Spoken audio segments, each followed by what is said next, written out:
Hey everybody, I'm Deanna and this is Chasing Balance. In today's episode, we are going to be talking about setting family boundaries without guilt.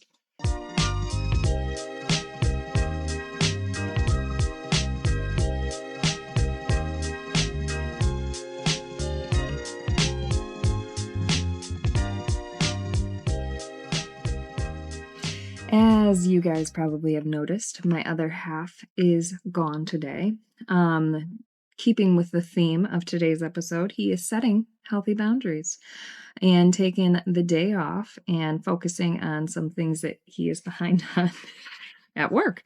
So this might be weird. This might get a little crazy. We don't know. Let's buckle up and enjoy the ride. All right, so today we are going to kind of dive into family boundaries and setting those without guilt, obviously. So, this episode, we are going to explore the importance of setting boundaries within the family dynamics, how to do it effectively, and how to do it without feeling guilty. This is probably the most important part that we're going to kind of focus in on throughout the episode, because if you're anything like me, I am unfortunately a huge people pleaser. And my whole entire life, I've kind of put everybody else's needs and happiness above mine. And as my kids are slowly getting older, I've really tried to focus in on setting boundaries that I know will not only allow them to be happy, but also me happy and my Matthew happy. And trying to set those and change the tone so that they can kind of see what healthy boundaries are, and in turn, hopefully, fingers crossed, will develop and implement those within their lifestyle. So let's kind of get into it. What are boundaries? Boundaries are limits that you set for yourself and others regarding how you are treated or how much you can give. If again, if you're anything like me, we tend to spread ourselves very thin and really accept everything and anything throughout the day, and make sure that our schedule is jam-packed so that our kids are happy, that our work is done, that the chores are done, that all of the things are done and we do it all. And so setting those boundaries so that we can kind of understand and believe that we don't have to necessarily do it all, and that our happiness and our physical, emotional, mental boundaries are all set, uh, will in turn cause everything to kind of be harmonious and really good. So let's dive into it. So physical boundaries are space, privacy, personal comfort, making sure that you stay within your happiness bubble. And whether that be not going to places that you aren't comfortable in, or only going to the places that you are comfortable in more routinely. And also establishing healthy physical boundaries and how you want to be treated. I know that me as a mom, I have 3 boys that are, I would say 2 boys. Their love language is physical touch. They love to snuggle. They love to like rub up on me. And there are times when I do not like that. I'm touched out. I can't handle that on a daily basis, or at that point in the day, right? So setting those healthy boundaries, even with your kids, and just say, right now, I can't have that. Let's, instead of doing that, what else could we do? Do you want me to play a card game with you, or do you want me to build some Legos with you? So then they kind of get that physical, love. They're, hit that love language box for them, but also you're establishing your healthy physical boundary. Emotional boundaries. Those are protecting your emotions and not taking on others' emotions. This is huge because we tend to absorb other people's other people's emotions and really dissect those and take them on as ours. And it can at times contort what we want to do or how we build our day essentially, or our schedule based off of those emotional intake from others. So that could be, you could be like guilted into doing something, and even though you don't want to do it, you absorb that and you put it into your schedule and you make it work because now somebody has guilted you into doing it. And so we're going to talk about how we can gravitate away from that and really setting those emotional boundaries and not necessarily stop caring about the other people's emotion, but really really stop letting it dictate whether you are okay with it. So having that firm, I don't want to do this because I'm not comfortable at this location, or I'm going to be around a bunch of people that um, I'm uncomfortable being around, and not allowing other people's emotions and time boundaries. This is huge. Like I said before, I am the type of person that will fill up my entire schedule just because I think that that is what my kids want. Making sure that every single one of them is happy. Um, but also I end up being exhausted at the end of the day. I think we've talked about this in past episodes where Matt tends to really limit himself and go to the mindset of, is it going to make me happy? Is it, is it going to hurt my family if I say no? And is it going to help? Is it going to make me happy if I say yes? And he tends to really stick to just a handful of things that he wants to invest his time into. And he has really good, healthy boundaries that he has set in place. I do not. I tend to absorb everything and anything under the sun, and then get really annoyed that I'm exhausted. And I have no idea why, right? All right, so let's kind of recap that. So we have physical boundaries, we have emotional boundaries, and we have time boundaries. The importance of these boundaries and having them well established is essential for healthy relationships, whether that be in your family, your extended family, or even your friendship circle. It's always important to have healthy boundaries established and clear, and delivering them clearly and concisely and consistently, because then it doesn't leave any room for interpretation. It's very direct. People will understand, and they will evolve from there and how they approach you and how they really understand what you're putting into the relationship and what you're getting out of the relationship. So with that being said, if this is something new for you and setting those boundaries are something that you have yet to do, there's obviously going to be a transition phase. Within that transition phase, let's kind of talk about that whole entire process.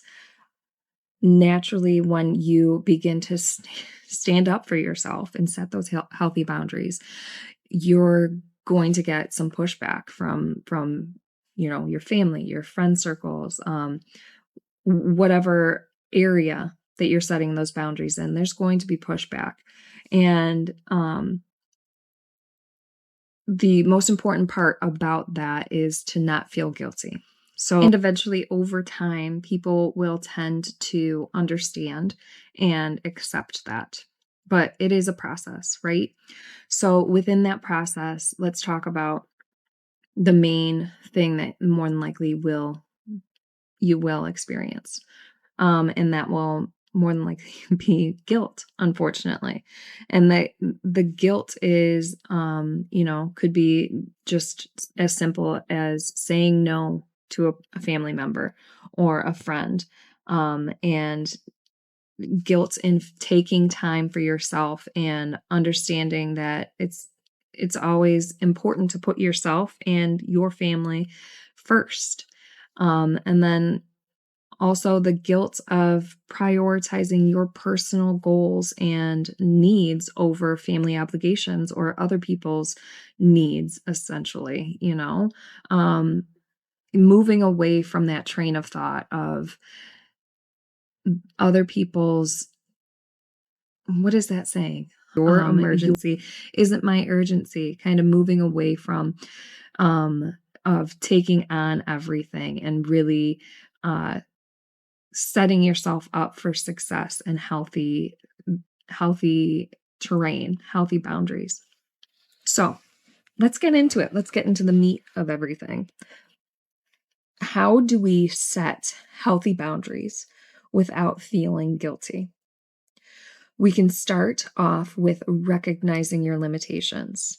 So, after you do something and after you have, filled up your schedule, and at the end of the day, kind of do like a little self reflection and try to figure out if that actually made everybody happy, if that made you happy, how you feel about that, and go from there. Recognize your limit in what you can obtain and collect on a daily basis and kind of stick within there. And if it's like one or two activities a day, then stick with that. And then start saying no and practice that moving forward. The next step is to really be clear and honest with whomever you're setting those boundaries with.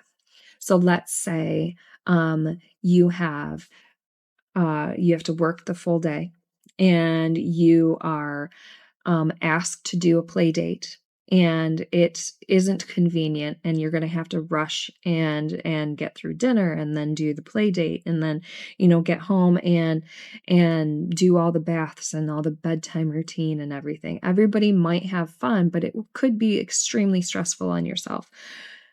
Being clear and honest in declining those types of invitations, or even just being clear and honest with like, here's my time limit. I have an hour. We can do this. And limiting it instead of having it being like a full, huge investment.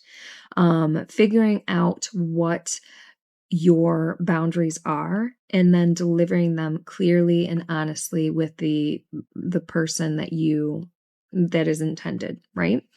The next one is practice self-compassion. Acknowledge that it's okay to put your feelings and your best interests first.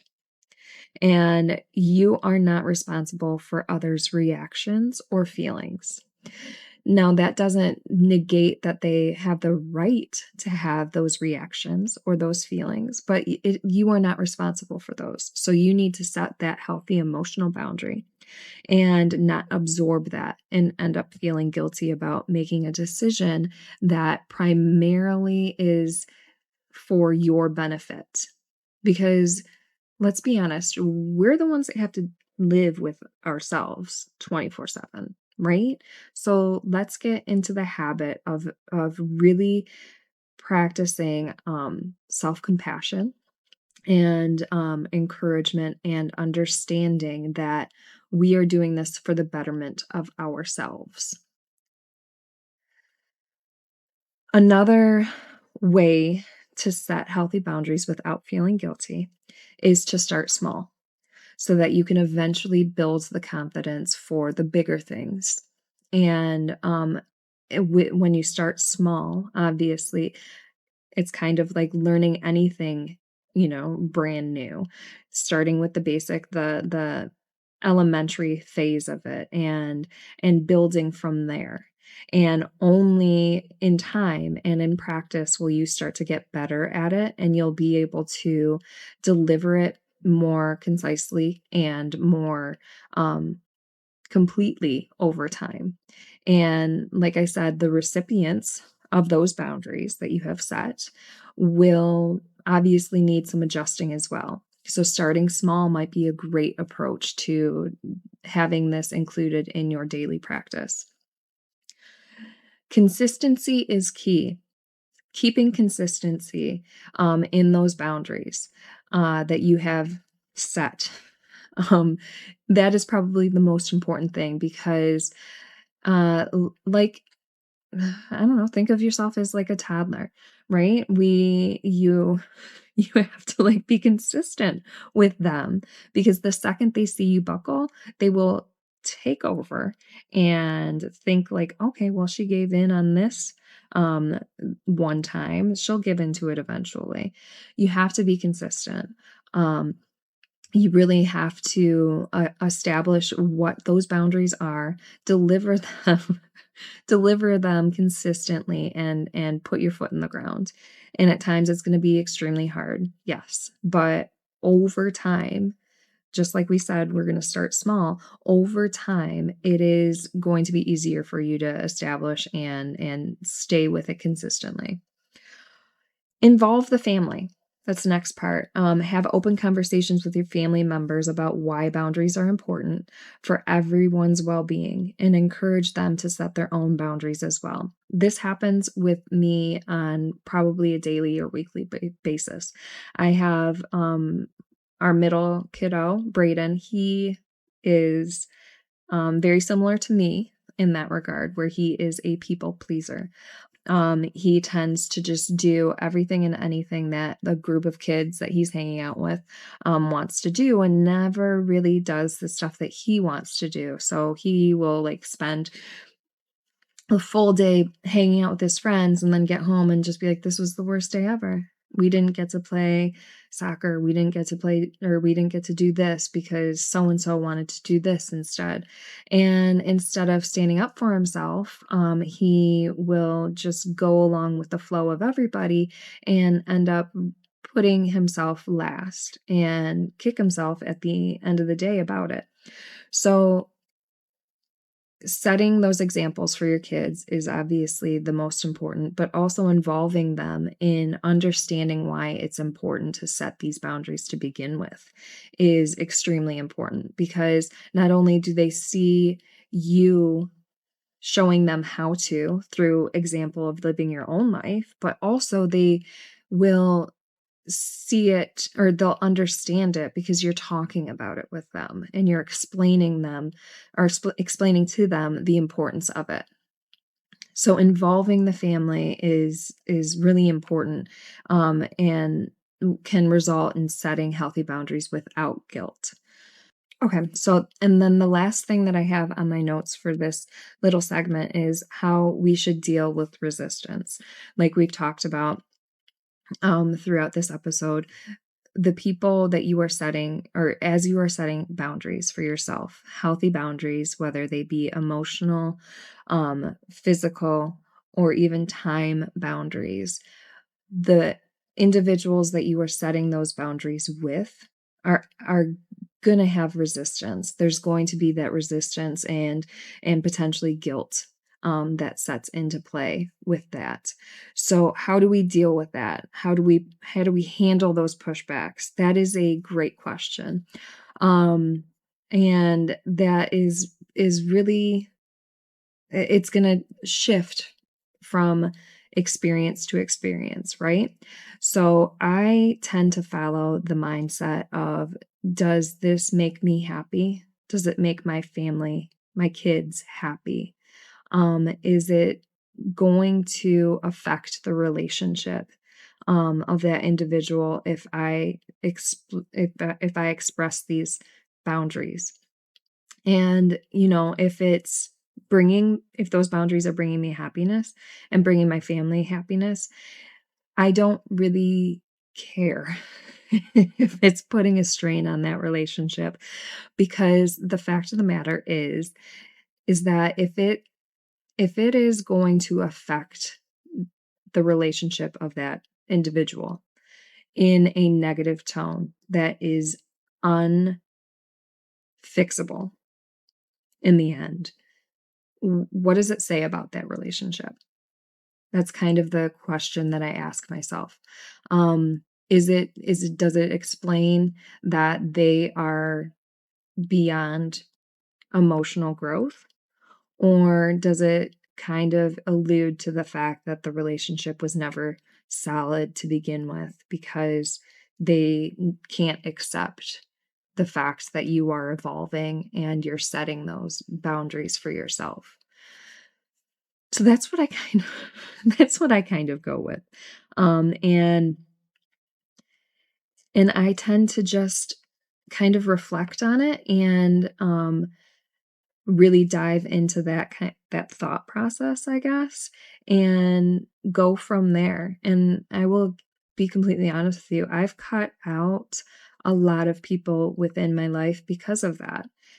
Because they haven't accepted the boundaries that I've set in place, or even accepted the limitations that I've put on things. And has it affected me? It has, like obviously losing people that I once thought was important. Um, it hurts, but also it frees up your time to find people that will accept you and will accept your healthy mentality and your boundaries. And from there, you will continue to grow. So that's that's all I gotta say about that. No, but seriously, just move move in the line of being putting yourself first and making sure that your happiness is, if not the highest priority, but in there, in that docket, because you are important, right? And just understanding that and realizing that is huge growth for a lot of people. Especially a lot of people that didn't feel like that while they were growing up, and breaking those, I guess, I wouldn't, I don't know, breaking that generational trauma, or that generational, habit will be huge for your kids to understand that your boundaries and your health and your mental stability and your happiness are huge priorities for yourself, and and your children see that, that'll be huge for them. So let's kind of go into the next phase, and that is, we're putting in this work, we're doing the things, we're checking the boxes, right? It's gonna take time, right? So what are the positive impacts of boundaries set? So what are the positive impacts of boundaries on family life? It the first thing, obviously, it improves your relationship. Um, Clear and concise boundaries reduce tension, increase increase mutual respect, and foster healthier communication within the family. It I think that's a huge point because reducing the tension with family members or even friends that tend to step into your step out of your boundary box and put themselves first, by establishing your own boundaries, will help reduce that tension. What are the positive impacts of boundaries on the family life? So let's dive into that. Okay. The first bullet that I kind of have is that it improves relationships. It improves the boundaries that improves relationships. You are setting clear boundaries and it reduces the tension. It increases mutual respect and it fosters healthier communication within your family. And that is huge because that will bring overall happiness, right? And that is what everybody wants. It also improves your personal growth. It Setting those boundaries can contribute to your personal development and self-care. So now you're putting yourself, if not first, you're putting yourself on the docket, right? You're prioritizing your mental health. You're prioritizing your development. You're prioritizing your being in a list of your priorities, right? And over time, it's just going to flourish in a positive direction. You're going to be setting an example for your kids. This is huge. I was definitely raised with the um, overall or arching mantra of be the example. So my dad would consistently tell me that as a kid, and that's kind of how he really pushed me into wanting to live my life. So be the example that other people sees and wants to emulate.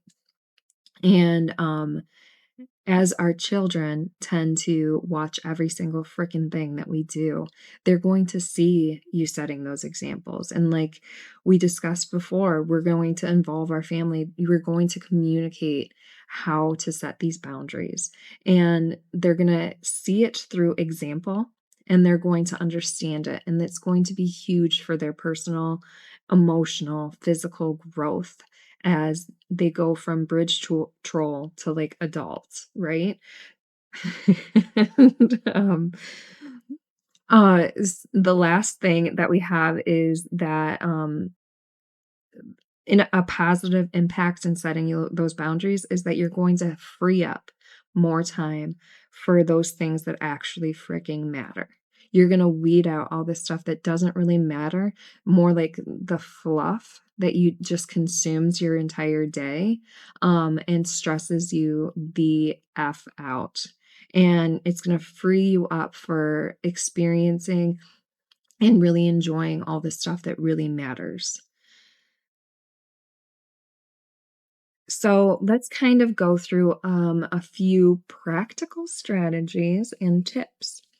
Um, you can begin if you're in the beginning phase of this whole entire transition and process, and you're kind of dipping your toe into the whole boundary pool, then I'm going to suggest that you start off with a daily boundary check in. And that just involves like taking a few moments out of your day and assess whether you've been able to maintain your boundaries and deliver them and kind of adjust if it's necessary throughout the day. And doing those daily check-ins um, will help kind of make it more consistent for you as you progress. And I'm going to also say that I'm not an expert in this, right?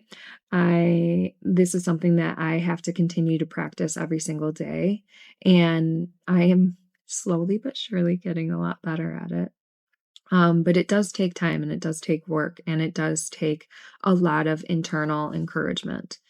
Um, because it's something new that I'm learning as an adult and moving away, gravitating away from those adolescent routines and habits that I've taken on into my adulthood. And, sadly, those were boundary based. So take what I say with a grain of salt, is what I'm trying to get to. But it might help. I don't know. Okay, so the next one is learn to say no. And I think that just goes across the board, whether it's boundaries or not. Just learn to say no, and be comfortable with saying it and really stick with it and don't bend. Like we've talked about, be consistent and saying no is okay. And your kids are gonna understand that, saying no is okay, and that's a part of a healthy boundary. Um, and that's a part of a healthy habit to have. Um, the next one is use I statements. So frame your boundaries using I statements to avoid sounding accusatory or defensive. So an example of this would be, I need some quiet time after work to recharge. So that's kind of establishing that what you need, setting your boundary, and also giving it a parameter, like giving it a metrics, you know, and a reason as well. So that I statement really hits home to who you're delivering it to. Like, this is what I need. And let's be honest for a second. If the person that you're directing that towards and you're setting that boundary with, if they don't understand that this is something that you need, that you're setting, and they start to throw a fit about it, I mean, if it's not your child, then fuck them, right?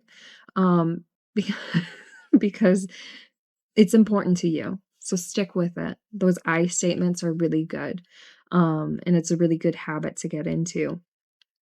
And okay, the next one, schedule personal time. Have that time throughout the day to reflect on those important things that make you happy, but also maybe this is when you do your daily boundary check-in also, and give yourself self time to reflect on what you've done, um, whether it be positive or whether you discover that you need growth in that area, and really, I wouldn't say dissect it, but reflect on it. And that's how we kind of grow as humans, as people, is in that personal time to just kind of be inside your own noggin can sometimes really be beneficial. I mean, sometimes when I'm in my own side inside my own head, it's a scary place. Okay. The last part is seek support. Whether that be your partner, whether that be your friend, whether that be, your therapist, whoever you feel the most supported with. And you can kind of bounce back ideas and help throughout this journey in setting those healthy boundaries. Um, and even if you to go farther and, like, find a community or a support group online where you can share your experiences and get encouragement and reinforce the ideas and the importance of setting these boundaries, that would be super beneficial and a great strategy to use. All right, guys. So let's kind of let's kind of recap this. So we kind of We your children's mental and physical growth, right? And because they are looking at you as an example. We discussed the importance of involving your family in in understanding what is going on. And most importantly, we discussed that the long-term benefits of this as of setting those healthy boundaries as a parent, and your family life. So right now I'm going to ask for you guys to kind of do a little self-reflection. Figure out what those boundaries are that you want to establish. Work small or begin small and then work your way up when you have that confidence established. And let me know if there's any areas that you guys are struggling. Maybe we build a community. Maybe we, you know, develop a line of communication and encourage each other. Because that's what we got to do. It takes a village, not only with children and raising them, but it also takes a village, like, just to fix all the shit that goes on up in there, up in your brain, right? Uh, so, lastly, I would like to thank you guys for sitting through this with me. This was the first time I did this by myself. Am I sweaty? Yes, I am. Am I anxious? 100%, but we made it, guys. We did it. Again, I just wanna say thanks for joining and sticking through this. We appreciate you stopping in and having a conversation. This is Chasing Balance, and I'm Deanna. Real life parenting, one conversation at a time. Bye.